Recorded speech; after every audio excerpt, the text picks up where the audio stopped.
এই রাত্রির 12টার সময় এখন তুমি কি রান্না করছো? হ্যাঁ, আজকে রাত্রি 12টার সময় তো বাবার জন্য একটু খিচুড়ি করবো।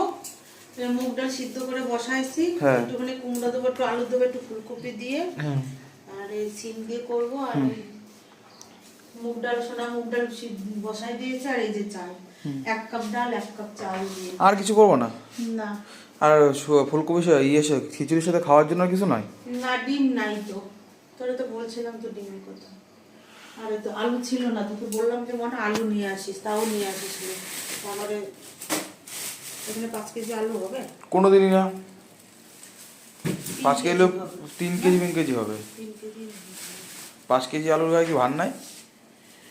এই আজকে সেরকম কালকে 100 টাকা দিছে বাবা, বা হ্যাঁ 100 টাকায় দিছে। আলু হয়তো নিচে 16 টাকা কি 17 টাকা করে। আর বন্ধুরা, কালকে ফ্রাইড রাইস ছিল, রাত্রিবেলা ফ্রাইড রাইস ছিল আর মাংস কষা করেছিলাম। তারপরে কালকে একটুখানি পালং শাক ছিল চিংড়ি মাছ দিয়ে, তারপরে কাঠি কুচুর তরকারি ছিল কালকে দুপুরে। এইগুলো আজকে সকালবেলা দুপুরবেলা চালাই দিয়েছি। মানে এগুলো দিয়ে আজকে দিনটা চালানো আজকে হয়েছে। চালানো হলো। আর এই যে আলু ছিল না, আলু আবার আনলো। আমি ওই যে খিচুড়ি করছি আজকে, এই মিলন ওই বাসন কটা মাঝি রাতে। বন্ধুরা, ভালো ভিডিও আবার কালকে দেবো, ঠিক আছে? টাটা। টাটা।